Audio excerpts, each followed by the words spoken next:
So, hello ulit mga person. Magluluto na naman ulit tayo. Magluluto tayo ng sinigang na ulo ng dinosaur. Charis lang. Ulo yun ng salmon. Nagayat ko na yun, nahugasan ko na yun. So, nagpainit na ako ng mantika sa kawali. Piprito lang natin yan. O, diba lumayo ako kasi tumalsik. So, ayan na siya. Light brown lang yung prito natin para goods na goods. After nyan, hahanguin ko na yan. Lalagay ko lang yun sa malinis na plato. Ayan, 2 peraso lang yan, guys. Ay, isa lang palang buo. Isang buo lang yun, hinati ko lang sa gitna. Yung pala yun, mali ang sinabi ko. So, nagayat na ako ng kamatis, ayan, tapos sibuyas. Sunod ay yung luya, yun tira ko yung kahapon kasi di ba nagluto ako ng ano. Ano nga yung niluto ko?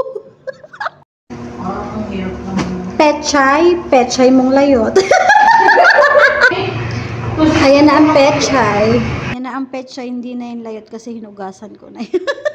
So, ayan, sunod sinalang ko na yung mga ginayat ko, talong, kamatis. Papakuluan ko lang yan, guys. Lagyan ko na yun ng mga pampalasa. So, ayan, may sinigang mix na rin yan. Nilagay ko na yung pinirito kong ulo ng dinosaur.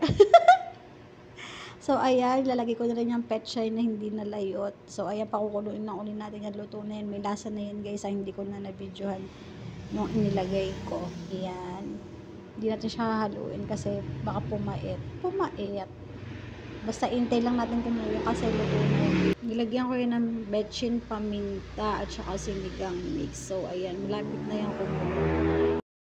Bilis na lang naman yan maluto kasi luto na yung isda na prito ko na yun. So, intay lang natin kumulo yung isang kulo. So, ayan, naluto na siya. Masarap yan, guys. Tikman nyo.